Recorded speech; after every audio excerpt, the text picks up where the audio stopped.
like I keep seeing this narrative, which is why is everybody turning on Rashford? Because at the end of the day, the guy's come out and publicly said, I don't feel comfortable playing down the middle. I prefer to play down the left. But it makes me ask the question, which is, you see last year when he was scoring goals left, right, and center and doing his celebration and everybody was putting him into conversations that he has no right being in. Last I checked, he was playing down the middle when he was scoring those goals and everybody was happy. Have you not realized that when this team capitulates, prime example, Liverpool 7-0, when we capitulate, it doesn't go to plan and now we're getting battered and losing.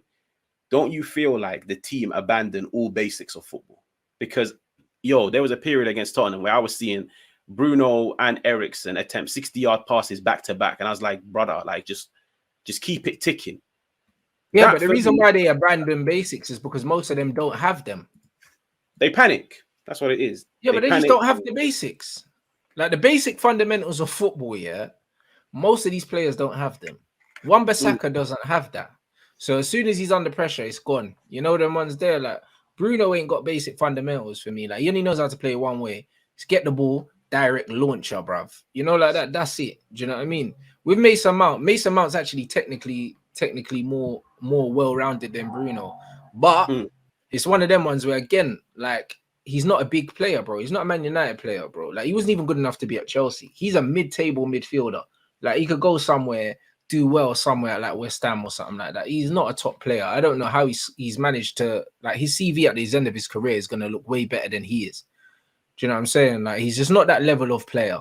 Garnacho doesn't have the basics. Rashford doesn't have the basics. Antony doesn't have the basics. But the manager chose that team because we still have technical players in the team. We still do in the squad, should I say. Donny weren't even in the squad. As bad as people think Donny is, like, he's better on the ball. If you want to keep the ball, he can play. If you want to play a team that wants to keep the ball, an intelligent team, he has to play, whether you like it or not. Do you know what I mean? The same goes for players like Sancho. Same goes for players like Eriksen. Martial is not fit, so we can't include him in that. Pellistri you can add in there. Pellistri is very, very technically sound. Very technically sound. Do you know what I mean? You very rarely see Pellistri lose the ball on some ball. You might try and go down the outside, get a cross blocked or something, but you don't see Pellistri losing the ball because of a bad first touch. You don't see it. Like, he protects the ball well.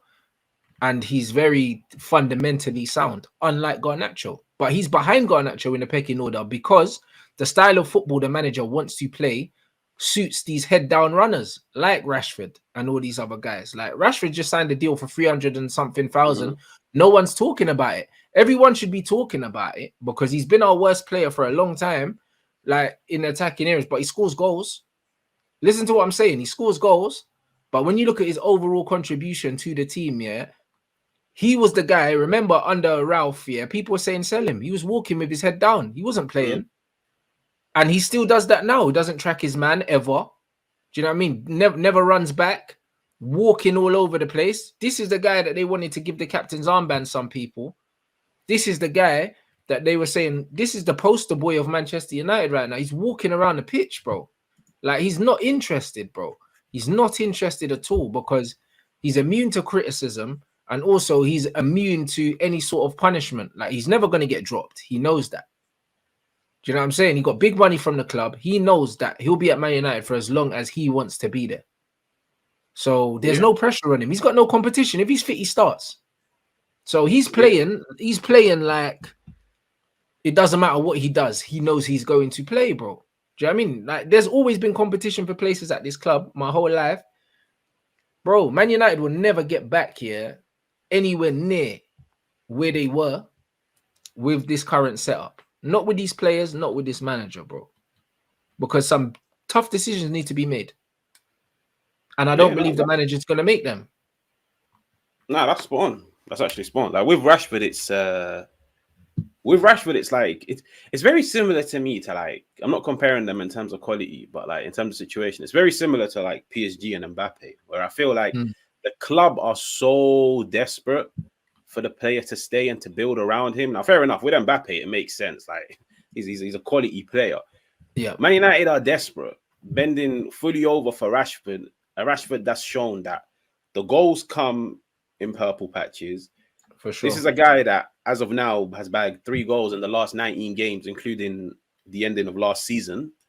And bro, you know what it is? It's crazy because it's like I keep seeing this narrative, which is why is everybody turning on Rashford? Because at the end of the day, the guy's come out and publicly said, I don't feel comfortable playing down the middle. I prefer to play down the left. But it makes me ask the question, which is, you see, last year when he was scoring goals left, right, and center and doing his celebration, and everybody was putting him into conversations that he has no right being in. Last I checked, he was playing down the middle when he was scoring those goals, and everybody was happy. The guy, don't get me wrong, he's not perfect down the middle, but for me, Rashford is like, he's shown, and now he's reached an age where he wants that positional freedom, where he doesn't want to stick to a position. He just wants to have license to roam. Yeah, like what Gareth Bale had, but Gareth Bale was world class. 100%. You know, like that. Gareth Bale, remember, Gareth Bale's a left back, then he played on the right wing, and then Gareth Bale's playing the 10, I'll play wherever I want. Ronaldo done the same thing. CR7 at one point, he's like, bro, I'm just going to drift around the pitch and just score goals, bruv. Like, when you're good enough, you can have that. You can have that. You just play wherever you want. Messi done the same thing. False 9, 10, right wing, wherever. Like, I just play wherever. I'm on the pitch. Top players can do that. He's not one of them. No, 100%, 100%. Like, even I always use the example of like Mbappé at France. Whenever Mbappé puts on that France top, he looks amazing. But it's no surprise. You always look at the players they partner him with, whether it's a Benzema, a Giroud, or a Colo that came on in the final. Like, those players, in order for them to get that positional freedom where they can roam all over the place, they need a 9 that will vacate that space centrally. And I agree with you when you say Højlund and Rashford might not work, because I don't think Højlund will do what, for example, Weghorst done last year. Because when Rashford backdoored his goals last year, it was when Weghorst was in the team. His best ever seasons in the Man United shirt were when Martial was down the middle. But when, for example, Ronnie came back and Ronaldo was now occupying that space in behind central areas, he scored like what? 3, 4 goals that season? So it does make me question why we went in for Højlund's profile, even though, like, I'm backing the guy, even though he hasn't kicked ball yet. And also, if you're going to see Rashford as a striker, why did you go in for Højlund? Like, that even make no sense. You know, like that. It's like Rashford's clearly not a striker. He's not a winger. Yeah, but he's more of a wide forward than he is a central guy. He can't even stay on side, bruv. You know what I mean? It's like, and he can't play with his back to goal. If a player can't play back to goal, they can't play up front. Do you know what I mean? And that was the issue that Arsene Wenger had with Theo Walcott as well. He was like, oh, cool, you're saying you're a striker, but can't play back to goal. Do you know what I mean? Like, playing back to goal is the number one responsibility of a striker. Number one responsibility. Because how much of the game of football is played in the opposition box? Not a lot. Do you know what I'm saying? Like, everything you do is facing away from the goal most of the time. It is. So if you can't play back to goal, you cannot be a striker, bro. Like, it's the most basic skill set that you need. He doesn't have those things. Do you know what I mean? So it's an absolute embarrassment. And again, you have to question the manager. You know how, like, last season, Pep completely changed his play style and it caught everybody by surprise? I would not be surprised if there comes a period this season where Pep changes it up. I think Pep City are going to be very, like, usually you associate them with being very calm, very patient, like horizontal at times. I think this year they're going to be very direct, like very vertical, very aggressive, similar to us in a way. But of course, they're more structured, their press is better, and they've got better attackers. But the only reason why I say that is because I feel like he's focused so much on building a strong core, like a strong foundation, like Vardial, Diaz, Akanji, bro, and all the other. It's a very stubborn team, innit? Them man won't get moved to. They will not get, and all of them are good in possession. Yeah, because even when you watch City at times this year, it's been 2 games. Have you seen how many long balls over the top they're doing to Haaland? If you get Doku, who's probably like one of the best outlets out there, this kid averages like, I think it's 8 or 9 successful take-ons per 90. Like, nobody does that. Like, he's a menace. So now he's like a young Sterling, bruv. When Sterling was young and he was at Liverpool, and he's just, every time he got the ball, he was just going at teams like fearlessly, innit? That's what he's like. Like, I don't specifically rate him, but I understand his profile. That's what you guys got to understand. Me, yeah, I like my footballers to play a very, very specific way.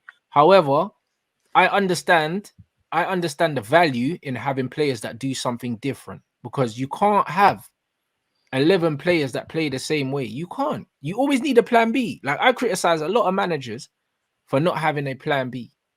Do you know what I mean? Because you need one. You need one, bro. City almost never. The season before last, City never had one. When City went and lost to Real Madrid, yeah, it's because Pep made some bad substitutions. Do you know what I'm saying? And they ended up losing that game, bro. Took all of his pace off. Like, you don't do that. Like, teams need to respect the counter-attack. No matter who you play against, yeah, teams have to respect your counter-attack. They have to fear your counter-attack. Because if they don't, then these guys start to squeeze higher up the pitch and they start to close you in. When you have pace on, you can't do that. You cannot do that. And to a degree, remember when we played Arsenal and we beat Arsenal, yeah, because Arteta pushed his team further up the pitch because we had CR7 on and he thought, he's got no pace. This is what happens. When teams think you ain't got no pace, they won't respect the counter. They'll start to try and suffocate you. Luckily, we had Rashford that could exploit the space in behind. But if you don't have an outlet, teams will suffocate you. So the fact that City are now bringing on someone with pace, because Mahrez wasn't particularly quick, Foden isn't, Bernardo's not, Grealish isn't. They don't have the only genuine pace they have is Alvarez and Haaland. So if they now got Doku in there, that's genuine pace that people need to be afraid of. And that might just push teams further back. And if it pushes teams further back, it means that City can control the game even more. So it's a good tactic. It's a good plan B. He doesn't start for City. Probably not. But hey, bro, if City need a goal, he gives them a different angle. Yeah, I reckon eventually he does. I'll be honest. Like I think this whole transition long ball that they're trying to do this year, I think if anything, it plays to Haaland's strengths. Like if you look at the majority of the goals that Haaland scored at Dortmund, they weren't no fox in the box. It was just man running through. Yeah. So, bro, it makes sense, innit? Like you've got a striker that can score goals for fun, play to his strengths, and then sign the right players to partner him up with, and then you've just got an amazing team. Like I always bank on like complementary profiles, in it. That's what Pep does. Pep is a specialist in signing complementary profiles. We haven't done that. So because Pep understands it's about synergy, bro, in football. I've got this player. How can I get the best out of this player? I need to put him next to this player, put him with this player. That's why I said the midfield. Like, what is Casemiro? He's a destroyer. He's a midfield destroyer. Very similar to N'Golo Kante. You wouldn't play N'Golo Kante, as a lone six. Lampard tried it. It failed horribly. You know, like that. Like, Sarri came in and realized if you want to play a lone six, you need a regista to play in a lone six. You need a first phase player. That's why he brought Jorginho in. Chelsea played some of their best football under Sarri, whether people like it or not. With Jorginho in there, it's not rocket science. So if you've got a Casemiro who is good enough to build your midfield around, by the way, and it was the same with Paul Pogba, he's good enough to build your midfield around. When you've got a player like that, you have to think, what are their strengths? What are their weaknesses? I'm going to build a midfield around getting the best out of these players. Man United didn't do it with Pogba. Now they're not doing it with Casemiro. And both of them are now getting criticized and they're playing with players that can't lace their boots.